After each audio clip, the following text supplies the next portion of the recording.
Bom dia a todos e todas. Primeiro, eu queria agradecer muito a oportunidade de estar aqui,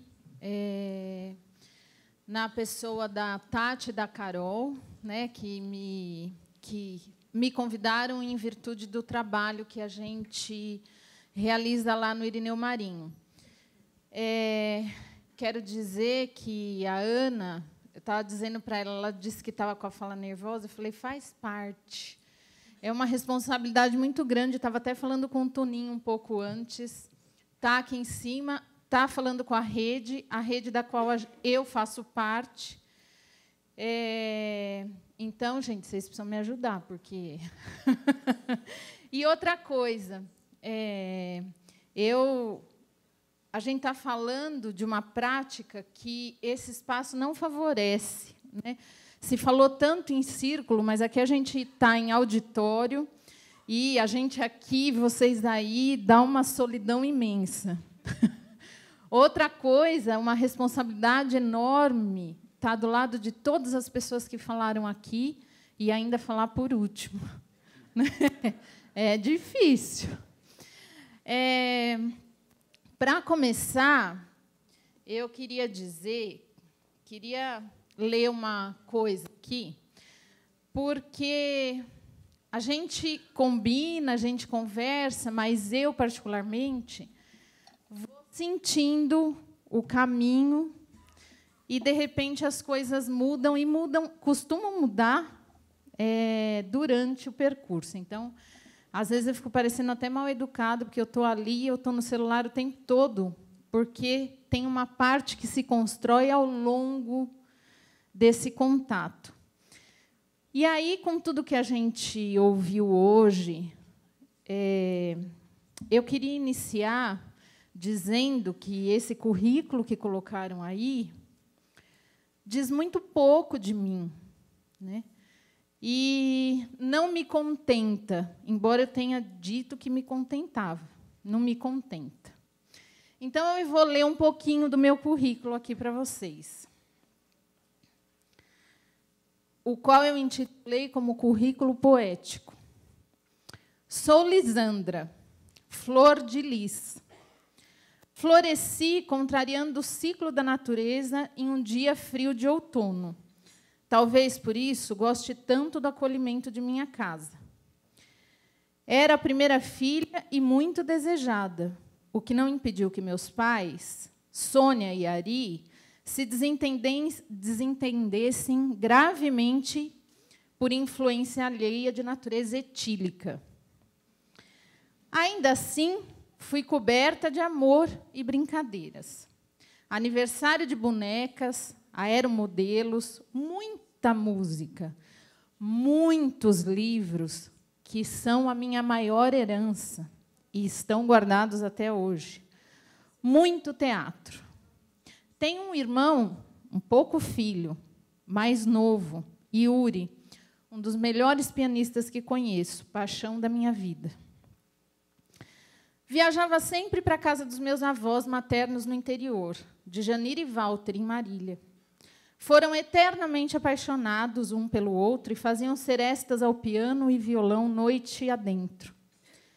Lá tinham meus tios e tias, Juninho, Grécio, que fazia bullying comigo, cantando Olha o Passo do Elefantinho, sempre quando me encontrava. E tinha o Paulo, Luiz, a tia Má, que, na verdade, é boa, Dete, Isa, Dulce, Virgínio, Cláudio, meus primos Renata, Melissa, Marquinho, com quem brinquei muito de soldadinho e de Forte Apache. Tinha também minha bisa, Mariquinha, e minha tia Catarina, que fazia quitutes deliciosos e vivia a amassar pães nas nossas barrigas. E o tio Cassino, que era mágico, de circo. E eu admirava, com olhos arregalados quando fazia seus truques para nós. E também viajava para a Praia Grande, sabe, né? Com os avós paternos, Osvaldo, sapateiro, que vivia rodeado por cola, e isso acabou virando uma coisa não muito interessante. E Lúcia, a enfermeira que tinha mãos levíssimas para aplicar injeções, que sempre cuidou de mim na ausência de meus pais.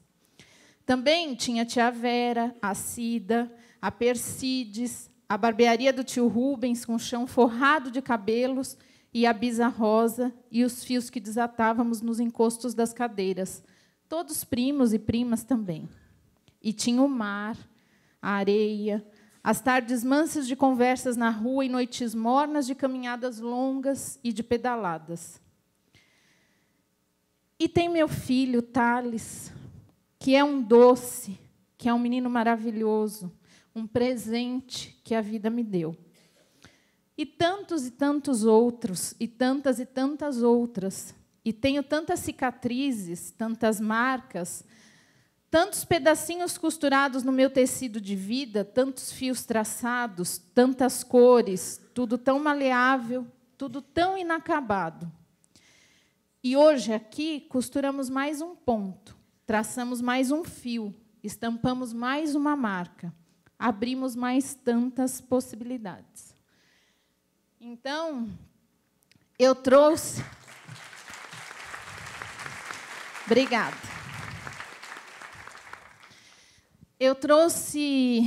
Eu acabei escrevendo,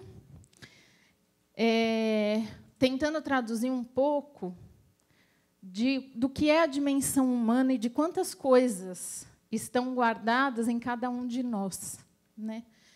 E em cada um dos nossos alunos, né? E, logicamente, que aqui eu trouxe um lado, né, que eu escolhi, mas tem outros lados também que poderiam estar contidos nessa escrita. E já que a música é algo muito presente na minha vida, e já que tem um monte de gente que está morrendo de sono, e já que eu não posso conversar com vocês, eu vou pedir para vocês me ajudarem numa música bem rápido para a gente, então, entrar lá na apresentação. Essa coisa da areia, do mar, é muito forte para mim, né? Então, eu queria convidar vocês para me ajudarem numa música que pode ser que muita gente conheça aí. No mar tem areia, a areia do mar. Que areia boa, mas que fraco, gente. Para a gente peneirar. Vamos tentar de novo. No mar tem areia, areia do mar. Que areia boa, para a gente peneirar. Tá, o povo está desanimado. É o cansaço de ficar sentado? Bom, então, vamos lá. Porque também isso, né? Para a gente se encontrar um pouquinho nessa fala, mesmo que minimamente, né? E para, mais uma vez, marcar, tanto lá naquele currículo, quanto aqui nessa fala, que eu estou aqui, mas eu não estou sozinha nunca. Essa rede me constituiu, né? Eu vou fazer 20 anos de rede e vem me constituindo diariamente. Se eu tenho hoje a oportunidade de estar aqui, primeiro é por conta de 3 Sônias.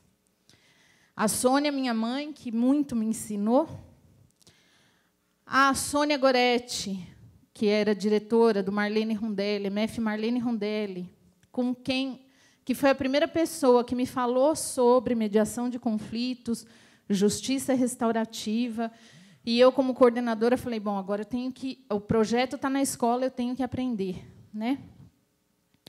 E a Sônia Sampaio, que é uma supervisora aposentada da rede, que também trabalha muito com mediação de conflitos, né? E convivência. Então, quando eu venho como porta-voz de muita gente, né? E por isso também essa sensação de responsabilidade muito grande, né? Enfim, aqui vocês estão vendo ali um painel que teve há pouco tempo na nossa escola, de um evento que nós fizemos sobre inclusão, porque nossa escola também foi escolhida como um trabalho de referência de inclusão, e o secretário Alexandre Schneider esteve lá conosco, né? Porque a gente pensa muito nessa questão da convivência e da educação para os direitos humanos, né?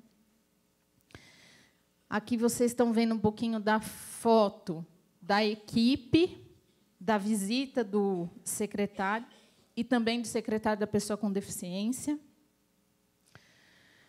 E é por isso, de novo, a responsabilidade, né? É muita gente envolvida nesse trabalho. E olha que interessante que a Daniele trouxe logo na primeira fala, e parece que todo mundo foi falando, e eu tinha a sensação de que eu tinha copiado um pedacinho de cada uma. Eu levei, sim, apresentei esse projeto, essa proposta, diante de uma demanda da escola, que eram os constantes conflitos, as brigas, etc. Quando eu cheguei, eu tive em SME até 2016 e mudei de escola para essa escola que eu estou agora. Então, quando eu cheguei lá, ao longo desses anos, eu me aprofundei bastante e tenho pesquisado em torno da educação para as relações étnico-raciais. Escrevi um livro que, inclusive, uma das bolinhas aí vai ser contemplada pelo Negritude, que está completando um ano, completou anteontem. E eu cheguei no Irineu com toda a vontade, falei, agora a gente vai fazer um trabalho de educação para as relações étnico-raciais de arrasar, né? Só que, como a gente tem que fazer a escuta, né, e essa percepção do contexto, não foi essa demanda urgente que apareceu. A demanda urgente eram as questões dos conflitos, né? Então, eu levei a proposta do projeto de mediação de conflitos e da justiça restaurativa como instrumento de reflexão para que a gente pudesse pensar nessa mudança, né, das relações. Então, esse projeto foi desenvolvido a partir da necessidade do cotidiano, da problematização constante da realidade no horário coletivo, uma busca conjunta e planejamento conjunto das ações, a coordenação buscando articular os dois grupos de GEIF que nós tínhamos, né, de horário coletivo, e os outros professores em horário individual, porque não participavam da GEIF, né?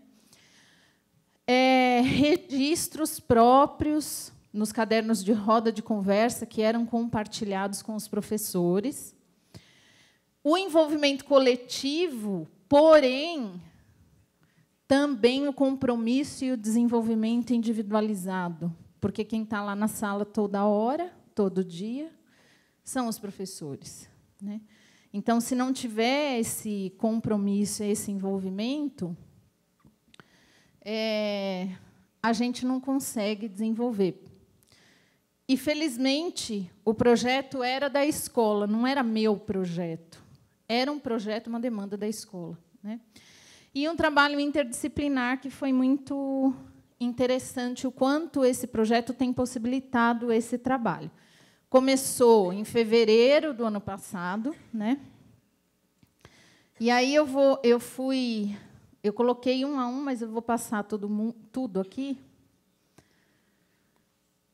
para mostrar quais foram os pontos que nós trabalhamos o ano passado para desenvolver esse trabalho. Então, nós fizemos um diagnóstico da realidade com um questionário elaborado conjuntamente e que todos os alunos responderam no Google Docs sobre situações de violência e agressão verbal e física. né, que nos deu uma ideia do que estava acontecendo. Rodas de conversa, quinzenalmente ou semanalmente, dependendo do grupo, nas salas de aula, para identificar situações, possíveis situações geradoras de conflito, né, e nas quais os alunos já buscavam a solução nessas rodas, que continuam acontecendo, né. Técnicas, aprendizagem e desenvolvimento de técnicas de comunicação não violência com os alunos, né. Atividades para promover um diálogo intrassubjetivo, porque muitas vezes os alunos diziam: eu entendo tudo isso, mas na hora eu sou muito esquentado. Os alunos falavam: eu explodo, eu fico, me dá um nervoso que eu tenho vontade de socar, e aí já foi, né? Então, assim, como é que a gente trabalha essa questão? Como que a gente pode pensar nessa questão? E cada um é um, né? E a gente não é psicólogo, então a gente vai buscando esse diálogo e construção de possibilidades conjuntamente. Essa questão do desenvolvimento dos diálogos intersubjetivos, então, como é que eu digo que eu não gosto? Como é que eu me expresso? Né? Os círculos restaurativos, isso pós-conflito, né? Então, depois que a coisa já tinha acontecido, a gente ia lá para os círculos restaurativos, que muitas vezes quem acaba fazendo esse papel é a coordenação ou a direção, porque na sala de aula isso é muito complexo, muito difícil de acontecer, né? Ou em HI, muitas vezes, os professores tiravam os alunos para fazer os círculos restaurativos. E esse estudo e essa discussão acontecendo paralelamente na Comissão de Mediação de Conflitos. Esse ano, quais são os nossos pontos de ataque, de desenvolvimento, né, de ampliação? É essa questão da participação e da autoria do aluno no processo educativo. Então, com o fortalecimento, a retomada do Grêmio Estudantil, as assembleias, que começaram ano passado muito timidamente, a imprensa jovem, que não tinha e está sendo montada esse ano, o Dia Criativo, que é um dia que eles pediram, que eles solicitaram, todos. A gente precisa fazer coisas fora da carteira. A gente não aguenta ficar sentado o tempo todo. Quando que a gente pode ter um dia diferente, educativo, mas que seja diferente? E nós fomos trabalhando isso desde o ano passado com um enfoque muito grande nas culturas infantis e juvenis. Nós tivemos um projeto paralelo, né, falando lá do território, que já foi falado hoje, da educação integral.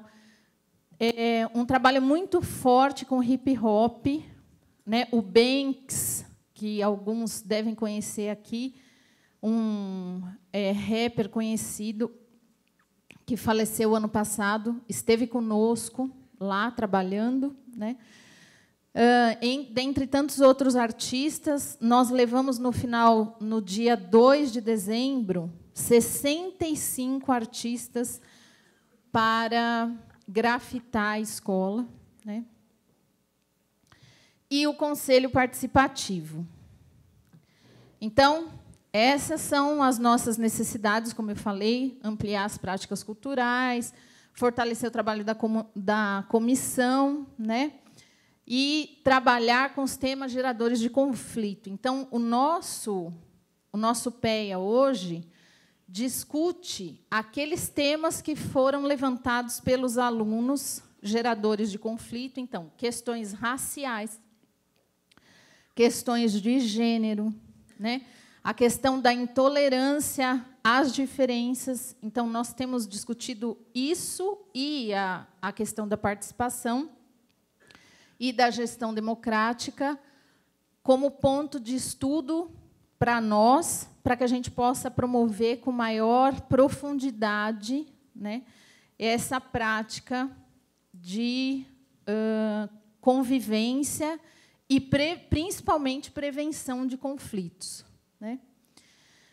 E aí, só os objetivos que a gente tem com o trabalho, de desenvolver alteridade, habilidades sociais, emocionais e morais, senso de propósito compartilhado, espírito de inclusão, cidadania ativa, autoestima positiva, né? Apreciação do outro, habilidades de escuta, resolução de problemas e cooperação.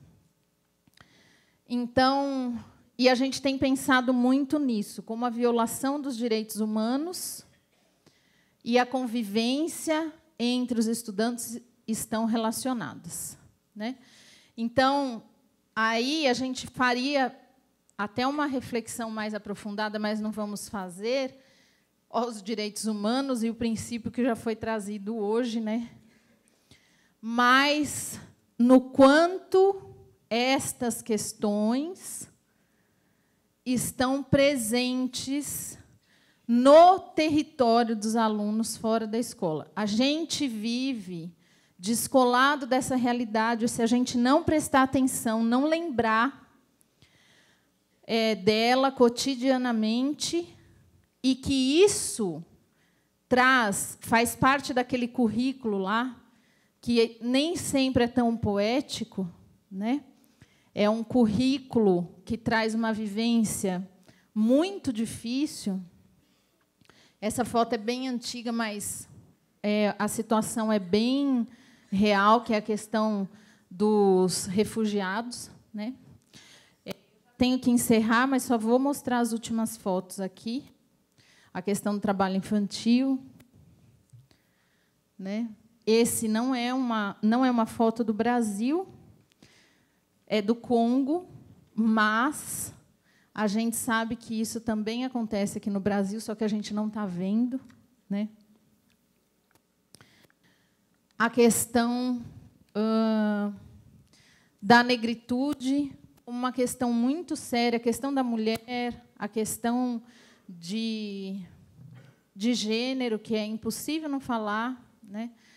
E, enfim, são essas aí as questões que têm permeado a nossa discussão e uma mudança de valores na prática cotidiana. Então, para combater a competitividade, para combater o individualismo, para combater, como já foi dito aqui, é na prática, na vivência. A gente tem buscado basear nossa prática pedagógica pensando em valores diferentes destes nossos que nós vivemos cotidianamente. Não só os afro-brasileiros, mas os valores ameríndios também, né? E é isso, gente. Então, eu agradeço muito a atenção de vocês, agradeço meus companheiros de mesa e o convite para estar aqui. Muito obrigada.